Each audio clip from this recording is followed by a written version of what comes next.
রাসূলুল্লাহ সাল্লাল্লাহু আলাইহি ওয়াসাল্লাম কোন সময় হাত তুলে দোয়া করতেন, তা কোন কোন জায়গায়? নবী করিম সাল্লাল্লাহু আলাইহি ওয়াসাল্লাম হাত তুলে দোয়া করেছেন যখন ইস্তিসকার নামাজ, পানি চাওয়ার নামাজ পড়েছেন, বা ইস্তিসকার জন্য পানি চাওয়ার যখন দোয়া করেছেন। খুতবায় খতিবরা যদি হাত উঠিয়ে দোয়া করে পানি চাওয়ার ক্ষেত্রে, তাহলে আপনি হাত উঠাবেন। আর এমনি হাত উঠিয়ে দোয়া করা, যেমন আমাদের দেশে এই প্রশ্ন এই জন্য হয়েছে যে আমাদের দেশে প্রচলিত আসল হাত ওঠা হচ্ছে ফরজ নামাজের পরে, তাই না? আসল জানার বিষয় হচ্ছে আপনাদের এটি, উদ্দেশ্য হচ্ছে এটি। ফরজ নামাজের পরে নবী সাল্লাল্লাহু আলাইহি ওয়াসাল্লাম কখনো হাত উঠিয়ে দোয়া করেননি। না কোনো সহিহ হাদিস আছে, না জয়ীফ হাদিস আছে সম্মিলিত দোয়ার। জয়ীফ হাদিস আছে একার, তার মানে সাব্যস্ত নাই। আর এইভাবে যে ইমাম দোয়া করছেন আর মুক্তাদিরা আমিন আমিন বলছেন, এইভাবে নবী করিম সাল্লাল্লাহু আলাইহি ওয়াসাল্লাম ফরজ নেওয়ার পরে জিন্দেগিতে একদিনও দোয়া করেননি। অথচ নবী সাল্লাল্লাহু আলাইহি ওয়াসাল্লাম কতদিন নামাজ পড়েছেন? গত সপ্তাহে মানে বলছিলাম, হ্যাঁ, কতদিন নামাজ পড়েছেন ফরজ নামাজ হওয়ার পর?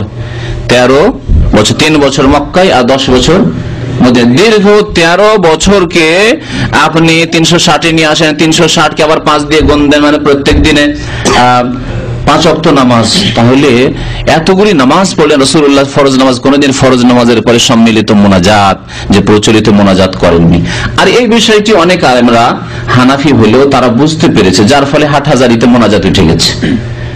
অনেকদিন আগে আমি যখন ছাত্র জীবনে ছিলাম, তখন দেওবন্দ থেকে একটা ফতোয়া এসেছিল। তাদের মতবিরোধ এমন শুরু হয়েছে, কিছু আলেম ফতোয়া দিতেন না এটা ভালো কাজ করা যায়, কিন্তু অধিকাংশ তাদের বড় আলেমগুলো, গবেষক আলেমরা বলেছেন না, যেহেতু প্রমাণ নেই সুতরাং এটা বাধ্যতামূলক করবে না। একটু ফতোয়াটা হালকা করে, একেবারে শক্ত করলো না আর একেবারে বিদআত বললো না, মাঝামাঝি করে বললো যে না, বাধ্যতামূলক করলে বিদআত হয়ে যাবে, তবে যদি বাধ্যতামূলক না করে তাহলে চলবে। তাহলে তার মানে তারাও গবেষণা করার পরে দেখেছে যে আরে এর তো কোনো ভিত্তি নেই, সুতরাং একটু তো একে করতেই হবে, হ্যাঁ, হালকা করতেই হবে।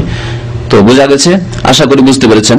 এইরকম বহু মাদ্রাসায় বা বহু ভালো প্রতিষ্ঠানে মযহাবের মুকাল্লিদ তারা হইলেও তারা এই দোয়া ধীরে ধীরে ছেড়ে দিয়েছে। অনেক জায়গায় চাপের মুখে হয়তো ছাড়তে পারছে না, কিন্তু সেই আলেমদেরকে যদি জিজ্ঞাসা, আল্লাহকে সাক্ষী রেখে বলো তো যে দোয়া করছে, এর দলিল তোমার কাছে আছে?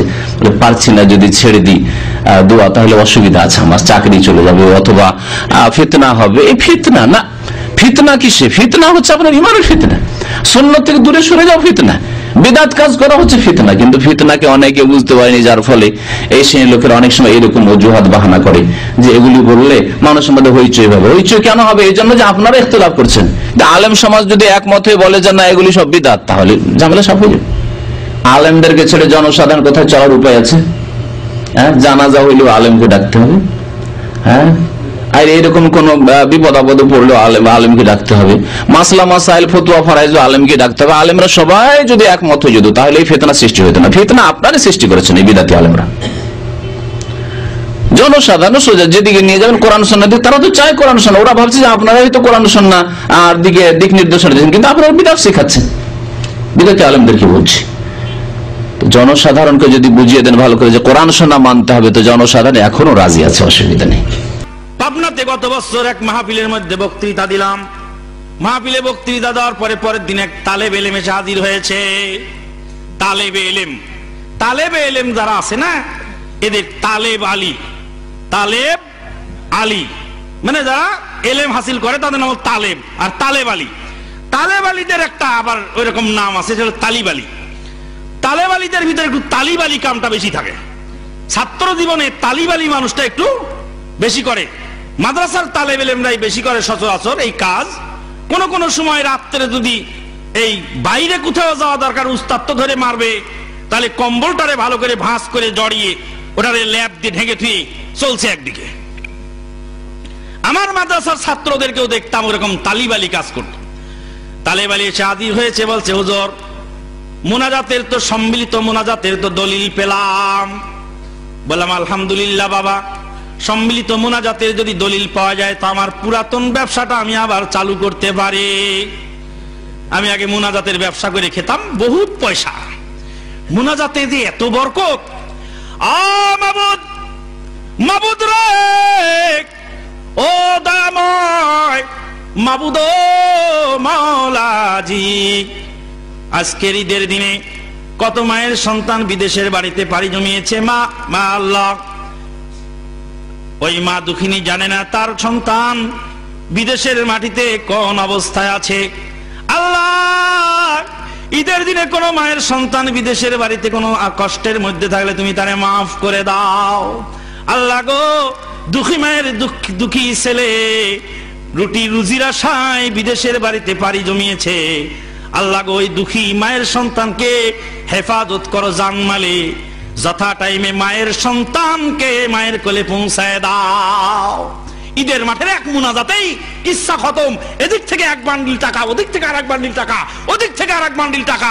যত মায়ের সন্তান Japan, German, France, America, Russia যে যে দেশে আসে সব মায়ের সন্তান টাকার বান্ডিল পাঠিয়ে দিয়ে কইছে, এই মৌলভী সাহেবের টাকা দিয়ে আসো, মৌলভী সাহেব আমার বেটার জন্য প্রাণ খুলে দোয়া করেছে। মুনাজাতের ব্যবসায় বিরাট বরকত। চাকরি বাকরি কিচ্ছু লাগে না, এক মুনাজাত দিলেই 500 টাকা পাওয়া যায়। বললাম, বাবা আমার পুরাতন ব্যবসাটা আবার চালু করতে চাই, তুমি আমার দলিলটা শোনায় যাও। বলে, দলিল হলো উদউনি আস্তাজিব লাকুম, তোমরা সবাই মিলে আল্লাহর কাছে চাও। বলে, সবাই মিলে চাও, এটা তুমি কোথায় পেলে? বলে, বহু বচন আছে এখানে। উদউনি, তোমরা সবাই দোয়া করো। আল্লাহ সবাইকে দোয়া করতে বলেছেন, এই জন্য বোঝা গেল সবাই একত্রে দোয়া করতে হবে, একা একা দোয়া করলে হবে না। বললাম, বাবা তো ভালো কথা বলেছ, বহু বচন হওয়ার কারণে বোঝা গেল সম্মিলিত ভাবে করতে হবে। আল্লাহ বলেছেন, ফানকিহু মা তাবা লাকুম মিনান নিসা, পছন্দসই নারী দেখে তোমরা সবাই বিয়ে করো। আল্লাহ বলেছেন সবাই বিয়ে করো, সবাইকে বিয়ে করতে বলেছেন, বহু বচন ব্যবহার করেছেন। মামু, খালু, চাচা, জ্যাঠা সবাই একত্রে একদিনে বিয়ের ডেট করতে হবে, একা একা করলে সম্মিলিত হবে না। এবার তালেবালি মাথা চুলকাইতে চুলকাইতে চলে যায়, বলো, তালেবালি এদিকে আয়। কিচ্ছা খতম হয়ে গেল। কে ব্যাপার কি? মুনাজাতের এত দলিল নিয়ে ঘুরে বেড়াও, মুনাজাতের দলিল উৎসাহে পড়ে, তো একটা দলিল প্রথমেই খতম হয়ে গেল। তিনি জানতে চেয়েছেন যে রাসূল সাল্লাল্লাহু আলাইহি ওয়াসাল্লাম কোন কোন অবস্থায় বা কোন কোন জায়গাতে তিনি হাত তুলে দোয়া করেছিলেন, এই প্রসঙ্গেও জানতে চেয়েছিলেন। জি, প্রায় 40টারও বেশি হাদিস আছে যে তিনি হাত তুলে দোয়া করেছেন, সহিহ হাদিস। আর সুনির্দিষ্টভাবে যেমন তিনি আরাফার ময়দানে হাত তুলে দোয়া করেছিলেন যোহর এবং আসর সালাত আদায়ের পরে, সালাতুল ইস্তিসকার মধ্যে তিনি হাত তুলে দোয়া করেছিলেন, এবং আরো বিভিন্ন মাকামের মধ্যে কোথাও হয়তো ইশারা করেছিলেন, যেমন বদর যুদ্ধের দিনে। তাছাড়া আসলে বিষয়টা এরকম যে হাত তুলে দোয়া করার বিষয়টা ওপেনও। কিছু কিছু হাদিস থেকে বোঝা যায় যে বান্দা যখন আল্লাহর কাছে কিছু চায়, সে দোয়ার মধ্যে এলহাহ করবে, অর্থাৎ বেশি বেশি করে কাকুতি মিনতি করবে, এবং এই কাকুতি মিনতির সময় সে হাত তুলে দোয়া করবে। এটা ওপেন। কিন্তু সুনির্দিষ্টভাবে অনেক জায়গাতে, যেমন রাসূল সাল্লাল্লাহু আলাইহি ওয়াসাল্লাম হাত তোলেননি। এর মধ্যে যেমন 5 ওয়াক্ত সালাতের সালাম ফেরানোর পরে হাত তোলার সহিহ কোনো রিওয়ায়াত পাওয়া যায় না। কমন দলিলগুলো থেকে অনেকে মনে করে যে জায়েজ আছে ইত্যাদি। তো এখানে আসলে বিষয়টা হচ্ছে এই যে হাত তুলে দোয়া করা জায়েজ আছে, যে যখন চাইবেন সেই সময় তার হাত তুলে দোয়া করা জায়েজ আছে, এক্সেপ্ট সেই জায়গাগুলোকে আমাদের বর্জন করতে হবে যেখানে রাসূল সাল্লাল্লাহু আলাইহি ওয়াসাল্লাম হাত তুলে দোয়া করেন নাই, সুযোগ থাকা সত্ত্বেও। অর্থাৎ বারবার এই কাজগুলো এসেছে অথচ তিনি একবারও হাত তোলা দোয়া করেন নাই, এই জায়গাগুলো বর্জন করে আর অন্য যে কোনো জায়গায় হাত তোলা যায়, বিশেষ করে ব্যক্তিগত দোয়ার ক্ষেত্রে, বিশেষ করে রাতের দোয়ার ক্ষেত্রে। আর এটা ওই যে এলহাহ ফি দোয়া, যেটা আমি একটু আগে বললাম, অর্থাৎ দোয়ার মধ্যে অনেক কাকুতি মিনতি করা, আল্লাহর কাছে চাপলুসি করা ইত্যাদি ইত্যাদি, এবং সেটা গভীর রাতে হলে ভালো, সেখানে আল্লাহর কাছে হাত তুলে দোয়া করা যায়, কারণ এটা একটা ইন্ডিকেশন যে আল্লাহ তাআলা উপরে আছেন। আল্লাহ নবী বলেন, মান আহাব্বা সুন্নতি ফাকাদ আহাব্বানি, আমার যে কোনো সুন্নত জানতে পেরে যে সুন্নতটাকে ভালোবাসলো সে তো আমাকেই ভালোবাসলো। ওমান আহাব্বানি কানা মাই ফিল জান্নাহ, আর যে আমাকে ভালোবাসবে সে জান্নাতে থাকবে আমার সাথে। 5 ওয়াক্ত নামাজ পড়ে আমিও একসময় মুনাজাত দিয়েছি, আল্লাহুম্মা আমিন বিরহমাতিকা ইয়া আরহামার রাহিমিন, আমিও করেছি, কারণ আমার ওস্তাদরা পড়িয়েছেন। পরে দেখি যে এটার কোনো সিএস রেকর্ড নাই, আরএস রেকর্ড নাই, ডাড্ডা নাই, 62 রেকর্ড নাই, 40 রেকর্ড নাই, হাল আমলের জরিপ নাই, কিছুই নেই। মহানবী সাল্লাল্লাহু আলাইহি ওয়াসাল্লাম তিনি 23 বছর পর্যন্ত সালাত পড়েছেন, একটা বারো মুসল্লিদেরকে নিয়ে এইভাবে আল্লাহুম্মা আমিন বিরহমাতিকা ইয়া আরহামার রাহিমিন বলেন নাই। আমি বলছি আমার তো ভালো লাগে, বাংলা আরবি নামাজ তো বুঝি নাই, ইমাম সাহেব কি পড়লেন কি বললেন কিছুই তো বুঝি নাই। এখন যে ইমাম সাহেব বলছেন রব্বুল আলামিন আমার মা বাবাকে ক্ষমা করে দাও, আমার দাদা দাদিকে মাফ করে দাও, সবার আসরের নামাজ কবুল করে নাও, জিন্দেগির সব গুনাহ খাতা ক্ষমা করে দাও। আহা কি ভালো কথা, মায়ের ভাষায় বলতেছে, আপনার কাছে ভালো লাগতেছে। আচ্ছা এই হুজুর কেন মুনাজাতের বিরুদ্ধে লাগলো? হুজুরের কি কোনো কাজ নাই? এত ভালো কথা বলতেছে ইমাম সাহেব, তারপরও কেন এই মুনাজাতের বিরুদ্ধে কথা? কেমন ভালো লাগে তো। ইঁদুর মারার যে বিষটা দেওয়া হয়, শুধু বিষটা দিলে কোনো ইঁদুরের বাচ্চাও খাবে না সেটা, এই জন্য সাথে বিস্কুটের গুঁড়া, শুটকির গুঁড়া, সাথে কিছু গুড়, নারিকেল, লবণীয় অনেক কিছু থাকে। মা ইঁদুর বলছে বাবারে খাস না কেউ, আমি জানি এই মিঠার ভিতরে কি বিষ লুকিয়ে আছে, সর্বনাশ হয়ে যাবে। বাচ্চারা কয় তুই বুঝিস না মা, তুই অতীতের আগের যুগের ধ্যান ধারণাওয়ালা। কত সুন্দর শুটকির বাঁশ, কি সুন্দর বিস্কুট, আধুনিক বিস্কুট, সল্টেস্টও আছে আবার মিষ্টিও আছে, নারিকেলও আছে দেখা যায়। মায়ের কথা বাদ দিয়ে বাবারা সবাই খাচ্ছে। পরিণতি কি হলো? একজন মরে আছে ঘরের কোনায়, আরেকজন পাটাতনে, আরেকজন দুয়ারে, আরেকজন চোখের নিচে। বিজ্ঞানীদের মহলে একটা বিষ আছে, এই বিষের স্বাদটা কেমন বিজ্ঞানীরা কেউ এটা জিহ্বায় দিয়ে বলে যাওয়ার সুযোগটা পায় নাই, এত মারাত্মক বিষ। স্বাদ টেস্ট করার জন্য জিহ্বায় দিয়া এটা বলতে পারে নাই যে এটা এই স্বাদ, বলার আগেই মরে গেছে। একজন বিজ্ঞানী খুব চালাক ছিল, উনি বললেন যে আমি তোরা আমার পাশে থাক, আমি জিহ্বায় দেওয়ার সাথে সাথে চিৎকার করে বলবো এটা কেমন, তোরা কান দিয়ে শুনিস। উনি বিষটা মুখে দিয়ে চিৎকার দিলেন সুইট, মানে স্বাদটা হলো মিঠা, সুইট পর্যন্তই উনি ওনার মৌত হয়ে গেছে, আর বলতে পারে না কিছু। মিঠা লাগলে যে ভালো হবে এমনটা না, মনে রাখবেন সুন্নত তরিকা মতো টয়লেটে গেলেও আপনি সওয়াব পাবেন। নবীর তরিকা অনুসারে বাথরুমে ঢুকেছেন বাম পা দিয়ে, তার আগে নবীর তরিকায় দোয়াটা পড়ে নিয়েছেন আল্লাহুম্মা ইন্নী আউযু বিকা মিনাল খুবুসি ওয়াল খাবাইস। আবার ভিতরে ঢুকে কিবলামুখী হন নাই, কিবলাকে পিছু দেন নাই, হ্যাঁ, সেখানে সুন্নত তরিকায় সবকিছু করে পবিত্র হয়ে বেরিয়ে আসছেন, বিরাট একটা সওয়াবের কাজ করেছে। সুন্নত মতো বাথরুম সারলেও বিরাট সওয়াব আছে।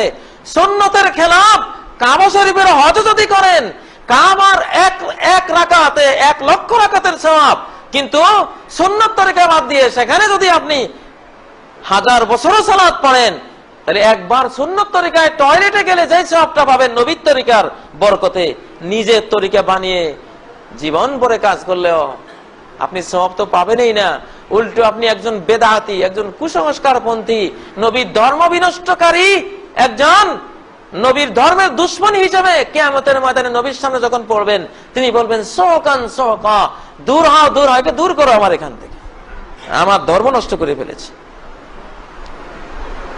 এই তরিকাটা আমাদের দেশে অনেক এরকম ইসলামের আমলগুলোকে সঠিক রূপে না রেখে কিছু বাড়ানো কমানো হয়ে গেছে। আমল বাড়ানো কমানোর অধিকার আমার আপনার আছে।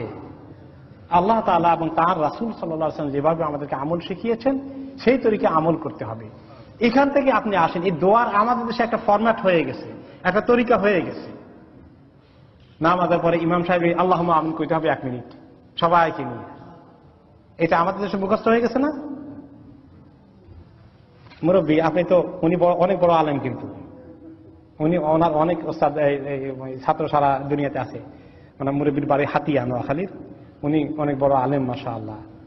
রাসূলুল্লাহ সাল্লাল্লাহু আলাইহি ওয়াসাল্লাম নামাজ পড়তেন মদিনা তৈয়বাতে, মসজিদে নববীতে ইমামতি করতেন, নামাজ সালাম ফিরে আল্লাহুম্মা আমিন এইভাবে সবাইকে নিয়ে কতক্ষণ বলতেন? কোন হাদিসে পাইছেন? পাননি। আমাদের দেশে এটা আসলো কেমন? তিনি নিজে অনেক দোয়া করেছেন, বুখারী মুসলিম সকল হাদিসে আছে যে তিনি নামাজের পরে অনেক দোয়া করতেন। আল্লাহু আকবার সালাম ফিরানোর পরে বলতেন আস্তাগফিরুল্লাহ 3 বার বলতেন, 7 বার একটু লম্বা করতেন, লা ইলাহা ইল্লাল্লাহু ওয়াহদাহু লা শারীকা লাহু এগুলো 10 বার পড়তেন, শেষে বলতেন আল্লাহুম্মা লা মানিআ লিমা আতাইতা ওয়া লা মুতিআ লিমা মানাতা। 3 তাসবিহ পড়তেন। আবু হুরায়রা রাদিয়াল্লাহু তাআলা আনহুকে বলেছেন নামাজ শেষ করে আল্লাহুম্মা আইন্না আলা যিকরিকা ওয়া শুকরিকা ওয়া হুসনি ইবাদাতিকা, এই কথা বলতে কোনো সময় মিস করো না। এরকম অনেক দোয়া তিনি করেছেন, তিনি করতেন এবং সাহাবারাও নিজেরা করতেন, যার যার মতো তিনি করতেন। কেউ 1 মিনিট, কেউ 3 মিনিট, কেউ 5 মিনিট, কেউ 10 মিনিট, যার যতক্ষণ খুশি দোয়া করতেন। এটা হলো রাসূলুল্লাহ সাল্লাল্লাহু আলাইহি ওয়াসাল্লামের দোয়া। তবে আমাদের দেশের লোকদের ওনার দোয়া পছন্দ হয়নি। আমাদের দেশের লোকেরা, আমাদের দেশ শুধু না, পাক ভারত মহাদেশে মেইনলি এই তরিকাটা, তারা চিন্তা একটা দোয়া আবিষ্কার করে ফেললো, একটা ফরম্যাট, আর মনে করলো এইটা যদি কোনো ইমাম সাহেব ছেড়ে দেন, সেই ইমাম সাহেবটা অবশ্যই খারাপ মানুষ। যদি কোনো ইমাম সাহেব কোনোদিন আমাদের দেশে বলে যে আজকে আমার দোয়া করার সময় নাই, আমার এখন টয়লেটে যাওয়া লাগবে, তারে ছাড়বে নাকি? আরে 1 সেকেন্ডের জন্য হলে করে যান, এটা একটা ফরজ বানাই ফেলছে। আর এই 1 মিনিটে পেট ভরে সবার। আমার কত দোয়া দরকার আছে, আপনার কোন দোয়া দরকার আছে, সব তো কমন না, প্রত্যেকের নিজস্ব হাজাত আছে। আমি ঢাকা শহরে সৌদি আরব থেকে লেখাপড়া করে আসার পরে চাকরি করতেছি। তো এক জায়গায় এক মসজিদে নামাজ পড়তেছি, ওই এলাকায় আমি থাকি, মহাখালীতে। তো নামাজের পরে এখন ইমাম সাহেব দোয়া করছেন, তো এক মুসল্লিও তার সঙ্গে একটু জোরে জোরে দোয়া করছে। এখন আরেক মুসল্লির দোয়ার পরে খেপে গেছে, তোমার এত দোয়া তুমি নিজে নিজে করতেছো, ইমাম সাহেবের সঙ্গে দোয়া করে, তোমার দোয়ার কারণে আমি কোনো মনোযোগই দিতে পারি নাই। আর ইমাম সাহেব দোয়া করছে, আবার তোমার দোয়া করা দরকার কি? তো উনি বলেন, এই বেটা, আমার যে কি সমস্যা আছে ইমাম সাহেব জানেন নাকি? ওটা আমি কি বিপদে আছি সেটা আমি আল্লাহর কাছে বলবো না? এই কথাটা ঠিক না। আপনি কোন বিপদে আছেন সেটা তো আপনি আল্লাহর কাছে, সে আপনার তরিকা বলবেন, আমি তো আমার তরিকা নিয়ে আল্লাহর কাছে বলবো। এই জন্য রাসূলুল্লাহ সাল্লাল্লাহু আলাইহি ওয়াসাল্লাম প্রত্যেকেই ব্যক্তিগতভাবে দোয়া করার জন্য ছেড়ে দিয়েছেন। এই জন্য 5 ওয়াক্ত নামাজের পরে সালাম ফিরাইয়া তিনি সবাইকে হাত উঠাও, সবাই আমি আল্লাহুম্মা আমিন করব, এরকম তিনি করেন নাই। সবাইকে তিনি আমল শিখিয়ে দিয়েছেন, প্রত্যেকে নিজের মতো করে 1 মিনিট, 5 মিনিট, 10 মিনিট, 15 মিনিট আমল করো। সুন্নত আমলের মধ্যে ঠিক থাকা ভালো না সুন্নত কি ভঙ্গ করে আর একটু বাড়ানো ভালো? সুন্নতের উপরে ঠিক থাকা ভালো। আলাইকুম বিসুন্নতি ওয়া সুন্নতি খুলাফাই আর রাশিদিন, তোমরা আমার সুন্নতের উপরে থাকো, আমার খোলাফা রাশিদিনের সুন্নতকে গ্রহণ করো। তাহলে এখন আমরা ছোটকালে যা শিখছি, ইসলামের শিক্ষাটাকে আস্তে আস্তে কি করতে হবে? বাড়াতে হবে, আরো সুন্নত তরিকায় আসতে হবে, এবং যেভাবে করলে রাসূলুল্লাহ সাল্লাল্লাহু আলাইহি ওয়াসাল্লাম শিখিয়েছেন সেই তরিকাই করতে হবে। এই একজনের লন্ডন হসপিটালে তার রোগী অবস্থা কাহিল, দৌড়ে এসে মসজিদে খবর দিবে, আর মনে করে মসজিদে অ্যানাউন্স করাই ফেলতে পারলেই কাম হয়ে গেল। তা আমি বলি কোন কোন সময়, আপনি 2টা রাকাত নামাজ পড়েন তো, যান এখন যান, ওযু করেন, করে 2 রাকাত পড়ে আল্লাহর কাছে কাঁদেন। তো কাজে নিজে দোয়া করাটাকে সবসময় কি দিতে হবে? গুরুত্ব দিতে হবে। প্রত্যেক ফরজ নামাজের পর মুনাজাত করার প্রথা কবে থেকে চালু হয়েছে এবং এই মুনাজাত করার শরীয়তের বিধান কি? প্রত্যেক ফরজ নামাজের পর মুনাজাত করা এটা একটা আগাছা, আর ক্ষেতের মধ্যে আগাছা কখন জন্মায় এর কোনো ইতিহাস থাকে না।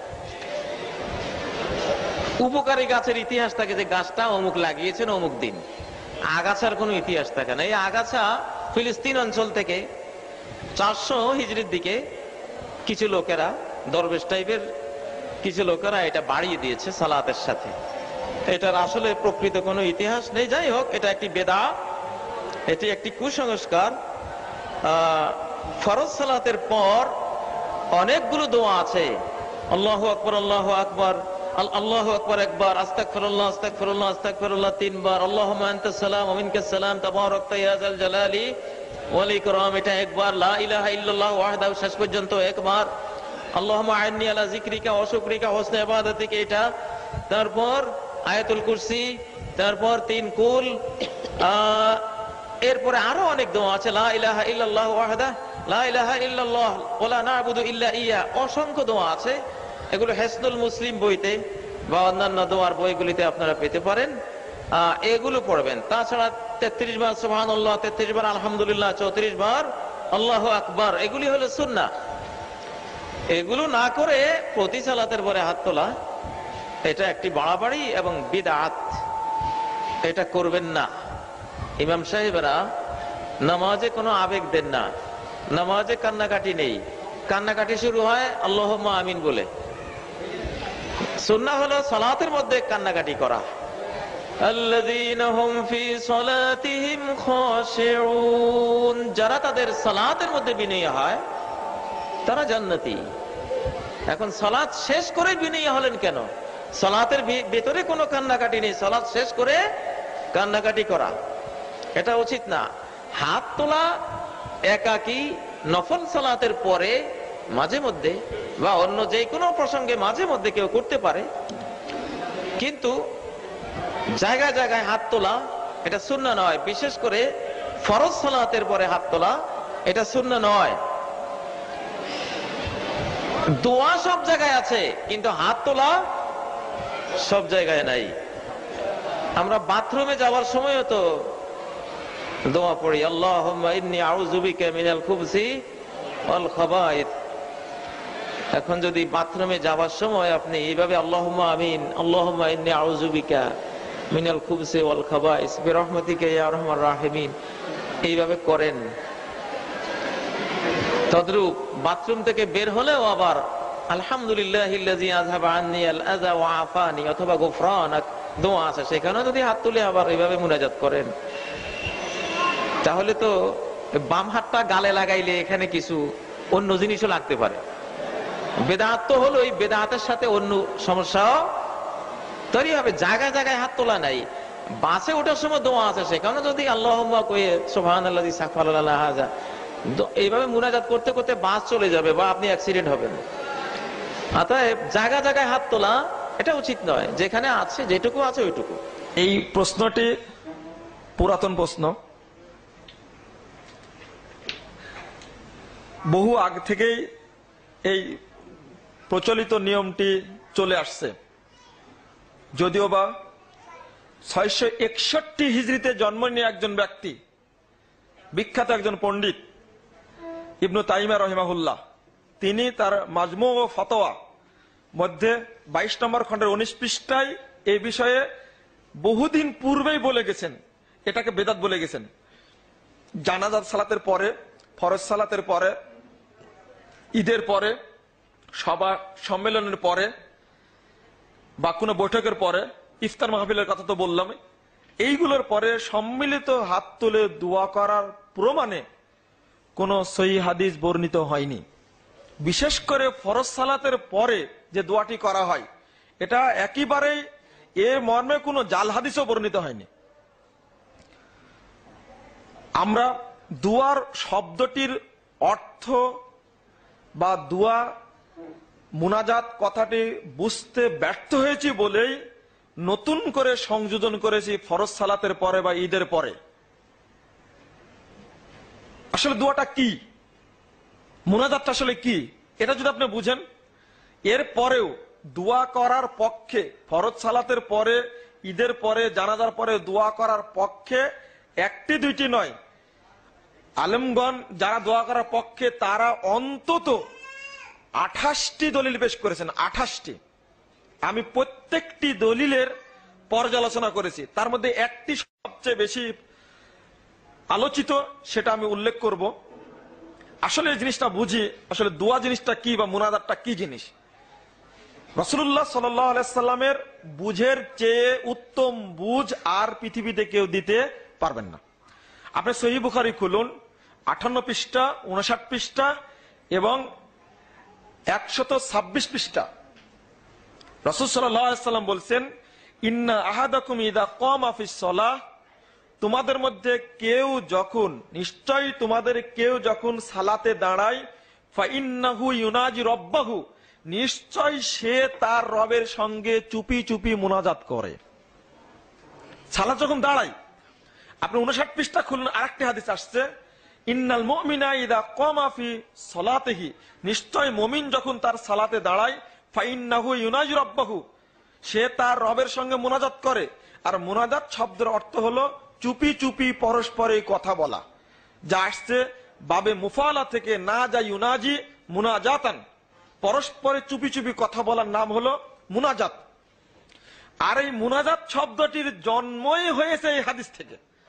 আরো উল্লেখ্য যে মুনাজাত যে শব্দটির জন্ম এই হাদিস থেকেই হয়েছে, কিন্তু হাদিস বলছে যখন মুসল্লি সালাতে দাঁড়ায় তখন মুনাজাত করে। আমরা মুনাজাতটাকে নিয়ে গেছি সালাতের বাহিরে। কতক্ষণ মুনাজাত চলে সেটাও হাদিসে আসছে। রাসূল সাল্লাল্লাহু আলাইহি ওয়াসাল্লাম বলছেন, ইন্না আহাদাকুম ইদা কামা ফিস সালাহ, নিশ্চয়ই তোমাদের কেউ যখন সালাতে দাঁড়াবে, ফালা ইয়াবসুক আমামাহু, সেজন্য তার সামনে থুতু নিক্ষেপ না করে। কারণ ফাইন্নাহু ইউনাজিল্লাহ, কারণ এখন সে আল্লাহর সঙ্গে চুপি চুপি কথা বলছে। মা দামা মুসাল্লাহু, কতক্ষণ কথা বলবে? যতক্ষণ সে সালাতের মধ্যে রত থাকবে। তাহলে বোঝা যাচ্ছে সালাত শুরু থেকে নিয়ে সালাম ফিরানোর আগ পর্যন্ত মুনাজাত চলে। এরপরে আরো কত পরিষ্কার মুনাজাতটা কিভাবে হয়। আপনি সহিহ মুসলিম খুলুন, প্রথম খণ্ডের 169 এবং 70 পৃষ্ঠায় হাদিস বর্ণিত হয়েছে। এটা হাদিসে কুদসি। আল্লাহ রাসূল বলছেন, ক্বাল আল্লাহু তাআলা, আল্লাহ তাআলা বলছেন এই মর্মে যে ইদা ক্বালাল আবদু, আল্লাহ রাসূল বলছেন সাল্লাল্লাহু আলাইহি ওয়াসাল্লাম, কসমতু সালাতা বাইনি ওয়া বাইনা আবদিন ইসতাইন, সালাতকে আমি দুভাগে ভাগ করেছি, এক ভাগ আমার, এক ভাগ বান্দার। কিভাবে? ইদা ক্বালাল আবদু আলহামদুলিল্লাহি রাব্বিল আলামিন, বান্দা সালাতে দাঁড়িয়ে যখন বলে আলহামদুলিল্লাহি রাব্বিল আলামিন, তখন আল্লাহ রাব্বুল আলামিন বলেন যে হামিদানি আব্দি, আমার বান্দা আমার প্রশংসা করলো। ওয়াইদা ক্বালাল আবদু আর রহমানির রহিম, বান্দা যখন বলে পরম করুণাময় দয়ালু আল্লাহ তাআলা, তখন আল্লাহ বলেন জবাবে আসনা আলাইয়া আব্দি, আমার বান্দা আমার গুণগান করলো। ওয়াইদা ক্বালা মালিক ইয়াউমিদ্দিন, যখন বান্দা বলে বিচার দিবসের মালিক একমাত্র আল্লাহ, তখন আল্লাহ জবাব বলেন মাজ্জাদানি আব্দি, আমার বান্দা আমাকে সম্মান দান করলো। বলুন তো, এই যে বান্দা একটা চাচ্ছে, আল্লাহ তার অপোজিটে দিচ্ছেন বা জবাব দিচ্ছেন। পুরো সালাতটি এইভাবে মুনাজাত, 7টি স্থানে মুনাজাত হয়। হাত বেঁধে রুকুতে গিয়ে, রুকু থেকে উঠে সেজদায় গিয়ে, সেজদা থেকে উঠে তাশাহুদে, এবং শেষ রাকাতে কখনো যখন আমরা কুনুতে নাজেলা পড়ি বা কুনুতুল বেতেল পড়ি, তখন রুকুর পরে বা রুকুর আগে আমি আমার হাত তুলে দোয়া করি। এটা একটা স্থান। সর্বশেষ স্থান মুনাজাতের তাশাহুদ, শেষ তাশাহুদে বসে। সহিহ বুখারী 115 পৃষ্ঠা হাদিস খুলুন। রাসূল সাল্লাল্লাহু আলাইহি ওয়াসাল্লাম বলছেন, সুম্মা লিয়াতাখায়্যার মিনাদ দুআ মা আজাবাহু আলাইহি,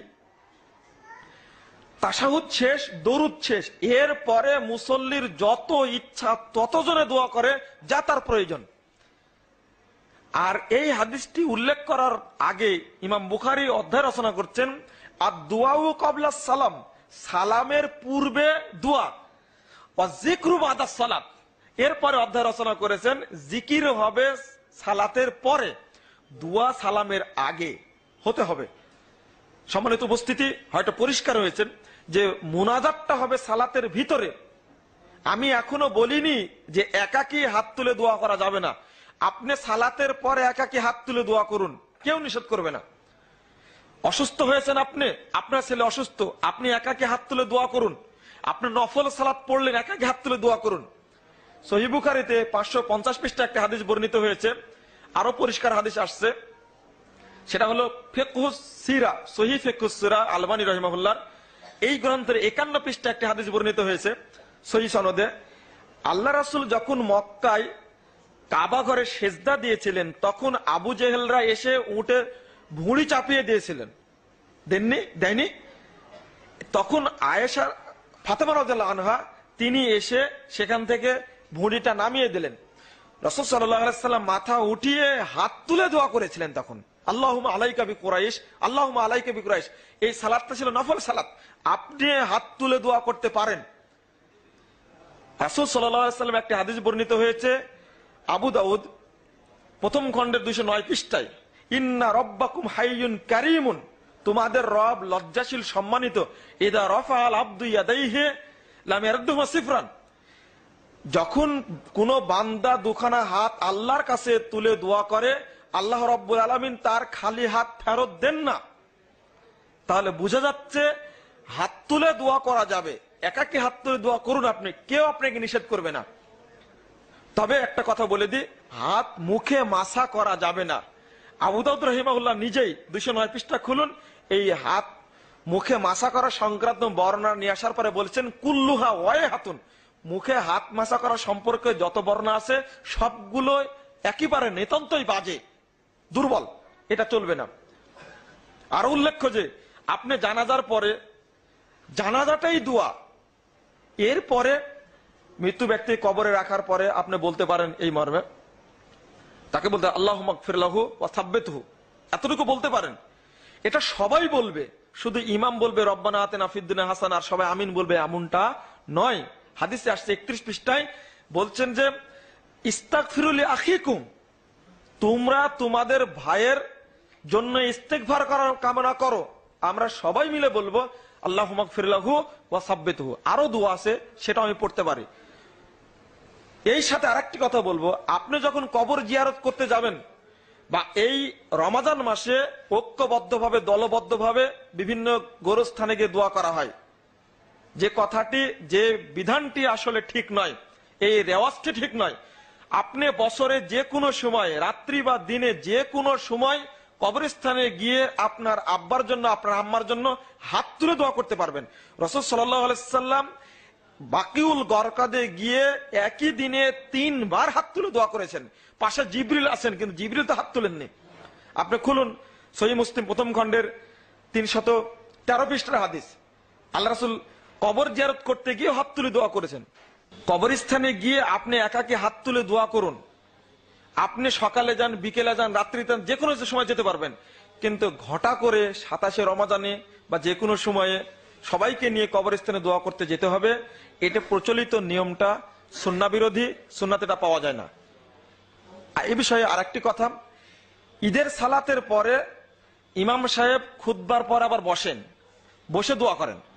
আপনি সহিহ বুখারী প্রথম খণ্ডের 133 পৃষ্ঠা একটা হাদিস আছে কিতাবুল ইদাইনের মধ্যে, আপনি হাদিসগুলো পড়ে দেখবেন রাসূল সাল্লাল্লাহু আলাইহি সাল্লাম খুতবার পরে কোনোদিন ঈদগাহে বসেননি। খুতবা দিয়ে মহিলাদের কাছে চলে যেতেন, ওখান থেকে দান করলে দান নিয়ে বেলাল রাদিয়াল্লাহু আনহু এবং রাসূল সাল্লাল্লাহু আলাইহি সাল্লাম বাড়িতে চলে যেতেন। আমাদের দেশে ঈদের পরে যে মুনাজাতটা চালু হয়েছে, আগে থেকে চলছে, আপনারা লক্ষ্য রাখবেন যে এই সমস্ত বেদাতি কর্মকাণ্ড যেন না হয়। তবে শয়তান খুব সজাগ, শয়তান খুবই সজাগ। কেন? শয়তান চিরশত্রু আদম সন্তানের, মুসলিমের। শয়তান কখনোই চায় না যে মুসলিম বান্দার ইবাদত আল্লাহর দরবারে কবুল হোক। শয়তান ইবাদত করায় নাই, শেষে বলে এমন একটা কাজ করতে ইবাদত যেন নষ্ট হয়ে যায়। যদি কোনো ব্যক্তি বেদাতি আমল করে তাহলে আল্লাহ তার আমলটা কবুল করবেন না। সহিহ মুসলিমের হাদিস 441 পৃষ্ঠা আপনি খুলেন এবং সহিহ বুখারী 251 পৃষ্ঠা, আল্লাহ রাসূল বলছেন যে বেদাতি ব্যক্তির আমল কোন ফরজ ইবাদত কবুল করেন না, নফল ইবাদত কবুল করেন না। আজকের অবস্থাটা তাই হয়েছে। বিবাহ মাজলিস হয়, সেখানে সুন্নতি দোয়া আছে, বারাকাল্লাহু লাকা ওয়া বারাক আলাইকুমা ওয়া জামা বাইনাকুমা ফি খায়র। এই দোয়াটি অধিকাংশ ইমামেরই মুখস্থ নাই। এটা পড়ে বিবাহ মাজলিস শেষ করতে হবে, অত সেখানেও হাত তুলে দোয়া করা হচ্ছে। বৈঠক শেষ হবে, এখন কোন দোয়া পড়বো? রাসূল সাল্লাল্লাহু আলাইহি সাল্লাম বলছেন, দোয়া পড়েছেন আপনি তিরমিজি দ্বিতীয় খণ্ড 181 পৃষ্ঠায়, সুবহানাকাল্লাহুম্মা ওয়া বিহামদিকা আশহাদু আল্লা ইলাহা ইল্লা আনতা আস্তাগফিরুকা ওয়া আতুবু ইলাইকা। আল্লাহ রাসূল বলছেন যে ব্যক্তি এই দোয়া পড়ে মজলিস ত্যাগ করবে, যত পাপ হয়েছে আল্লাহ সমস্ত পাপ ক্ষমা করে দিবেন। শুধু তাই নয়, এই বৈঠকে যত নেকি হয়েছে সেই নেকিকে মোহর করে আল্লাহর দরবারে পৌঁছে দেওয়া হয়, যেন নেকি কোনোদিন নষ্ট না হয়। অথচ দোয়াটি পড়ি না, আমরা কি করি? দলবদ্ধ হাত তুলে দোয়া করে শেষ করে দিই। আরো ট্র্যাডিশন যোগ হয়েছে টিভিতে, রেডিওতে মুনাজাত করা। সেটা হলো বছরে 2 বার জানুয়ারি মাসে টঙ্গীর ময়দানে যে আখেরি মুনাজাতটা হয়। আকীদাগত ত্রুটি এটা, আমূলগত ত্রুটি এটা। এই মুনাজাতের জন্যই আমাদের দেশের এমপি, মন্ত্রী, মিনিস্টার ইত্যাদি আমলা তারা গিয়ে সেখানে উপস্থিত হয়, সরকারি আমলাগুলো। কারণ বক্তব্য তারা শুনবে না, শুধু একটু ফয়েজ নিবে দুয়ার। এটা বর্তমান বিশ্বের ফরজ সালাতের পরে, বৈঠকের পরে এই দলবদ্ধ মুনাজাতটা হলো বর্তমান বিশ্বের সবচেয়ে বড় বেদাত। এটা আমার দৃষ্টিতে আমি মনে করি। 5 ওয়াক্ত ফরজ নামাজে পরে যেটা মুনাজাত করি সেটা কি জায়েজ? তিনি বলেন 5 ওয়াক্ত ফরজ নামাজ আল্লাহ তাআলা ফরজ করেছেন, ঠিকই করেছেন। রাসূলুল্লাহ সাল্লাল্লাহু আলাইহি ওয়াসাল্লাম হাদিসে বলেছেন ইন্নাল্লাহ ফারাদা আলাইকুম ফিল ইয়াওমি ওয়াল লাইলাতি 5 সালাওয়াত, যে আল্লাহ রাব্বুল আলামিন মানে দিন এবং রাতের মধ্যে তোমাদের জন্য 5 ওয়াক্ত সালাতকে ফরজ করেছেন, ঠিকই আছে, কিন্তু 5 ওয়াক্ত সালাতের সাথে মুনাজাতকে ফরজ করেন। মুনাজাত এর সাথে সালাতের কোনো অংশ নয়। সালাম ফিরানোর পরেই মানে সালাত শেষ। রাসূলুল্লাহ সাল্লাল্লাহু আলাইহি ওয়াসাল্লামের আরেকটি হাদিসের মধ্যে এসেছে, ইমাম তিরমিজি রাহমাতুল্লাহ তাআলা সুনানের মধ্যে বর্ণনা করেছেন, সেটা হলো তাহরিমুহাত তাকবীর ওয়া তাহলিলুহাত তাসলিম। সালাতের পরিচয় এভাবে দিয়েছেন যে সালাতের তাহরিম হচ্ছে তাকবীরে তাহরিমা আল্লাহু আকবারের মাধ্যমে, আর সালাত থেকে বের হওয়ার পদ্ধতি হচ্ছে তাহলিল হচ্ছে সালামের মাধ্যমে। সালাম দেওয়ার সাথে সাথেই সালাত শেষ হয়ে যাবে। রাসূলুল্লাহ সাল্লাল্লাহু আলাইহি ওয়াসাল্লাম সালাতের পরে যে প্রক্রিয়ায় সামষ্টিকভাবে লোকদেরকে নিয়ে যে মুনাজাত করা হয় থাকে, এই ধরনের কোনো মুনাজাত করেছেন মর্মে কোনো সহি অথবা দঈফ অথবা মিথ্যা এই ধরনের কোনো বর্ণনা হাদিসের কোথাও আসেনি। শুধুমাত্র কিছু বিভ্রাট আমাদেরকে এই ক্ষেত্রে মানে আমাদেরকে প্রতারিত করছে। আসলে সুন্নাহর অনুসরণ যখন আমরা করব তখন দেখব যে এই ধরনের কাজ নেই। কিন্তু কোনো ব্যক্তি যদি মনে করেন তিনি সালাত আদায় করার পরে সালাতের আজকারগুলো যেগুলো রাসূলুল্লাহ সাল্লাল্লাহু আলাইহি ওয়াসাল্লাম শিক্ষা দিয়েছেন, সেই আজকারগুলো যদি তিনি কমপ্লিট করার পরে তিনি যদি মনে করেন যে না আমি আল্লাহর কাছে দোয়া করব, দোয়া করা জায়েজ, যে কোনো সময় জায়েজ, শুধু সালাতের পর নয়, যে কোনো সময় তিনি দোয়া করতে পারবেন। সেটা ইন্ডিভিজুয়ালি ব্যক্তিগতভাবে তিনি আল্লাহ রাব্বুল আলামিনের কাছে ফরিয়াদ করতে পারেন, দোয়া করতে পারেন,